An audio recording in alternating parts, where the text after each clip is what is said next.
Hello বন্ধুরা, আজকে আমি তোমাদের সাথে যে রেসিপিটা শেয়ার করছি সেটা থোরছেঁচকি বলতে কলা গাছের যে ভেতরের যে অংশটা থাকে সেই অংশটাকে কেটে নিয়ে এসে দেখো এইভাবে কুচো কুচো করে কেটেছি। কেটে ভালো মানে নিয়ে এসে পুরো অংশটাকে ভালো করে ছাড়িয়ে নিয়ে তারপরে ওইটাকে ভালো করে জলে ধুয়ে নিয়ে তারপরে এই যে কুচো কুচো করে কেটে এর মধ্যে নুন মাখিয়ে রেখেছিলাম।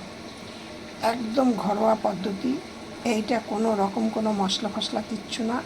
খাওয়াও খুব উপকার, একদম ছোট থেকে বুড়ো সবাই পছন্দ করবে এটা কিন্তু একদম পুরনো একটা খাবার। এবার আমি এর মধ্যে কি দিচ্ছি তোমরা দেখো, কড়াইতে দিয়ে দিলাম তেল।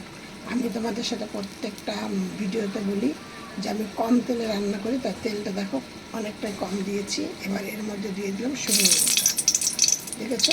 এবার এর মধ্যে আমি দেবো সর্ষে ফোড়ন। এবার তোমাদের সাথে একটা কথা বলছি, এর মধ্যে কিন্তু সর্ষে দিয়েও করলে ভালো লাগে, খুব সুন্দর খেতে লাগে। থোড় দিয়ে অনেক রেসিপি করা যায়, আমি এখন থেকে তোমাদের সাথে এক একদিন এক একটা করে রেসিপি শেয়ার করব।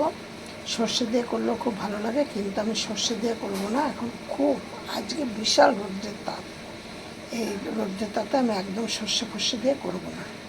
একদম একটা ঘরোয়া স্বাভাবিক খুব জলচৌতি একটা রেসিপি তোমাদের সাথে আমি শেয়ার করছি। এই দেখো, এবার আমি এই তেলটার মধ্যে এই সর্ষেটাকে দিয়ে দিলাম। সর্ষেটাও কিন্তু আরেকটু বেশি দিলে ভালো লাগতো, কিন্তু কম করে দিয়েছি কারণ ভীষণ রৌদ্রের তাপ আজকে। এবার আমি এর মধ্যে দিয়ে দেবো, সর্ষে ভাজাটা করে হয়ে গেছে, ফোড়নটা সুন্দর একটা গন্ধ বেরিয়েছে। এবার আমি এর মধ্যে দিয়ে দেবো এই থোড়গুলোকে। এবার দেখো এর মধ্যে দিয়ে দেবো একটু কাঁচা লঙ্কা ফাটিয়ে, আর দিলাম কিছুটা হলুদ, কিছুটা নুন। এবার আমি এইটাকে দিয়ে দেবো চাপা, গ্যাসটা একদম লো করে চাপা দিয়ে দেবো।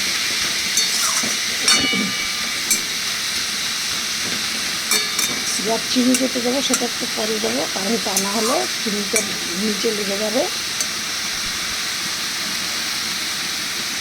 আর এইটা শেষে তোমাদের দুটো টিপস দেবো, এইগুলো খেলে কী কী মানে উপকার পাওয়া যায়। বন্ধুরা এবার দেখে এর মধ্যে দিয়েছি এক চামচ চিনি। এবার চিনিতে তোমার কেমন ভালো পাবে সেই হিসাবে দেবো। একটুখানি মুখে দিয়ে দিলাম, একটুখানি নুন লাগবে, নুনটা কম আছে তো আবার একটু নুন দিয়ে দিচ্ছি।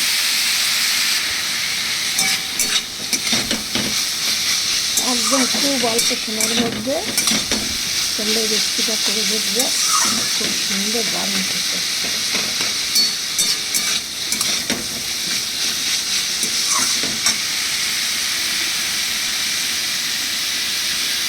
দেখো আমার কিন্তু এই থোড় ভাজাটা হয়ে গেছে, আমি এবার সেটা নামিয়ে দিচ্ছি। তখন তেলগুলো কত সুন্দর হচ্ছে, একদম নরমাল রান্না।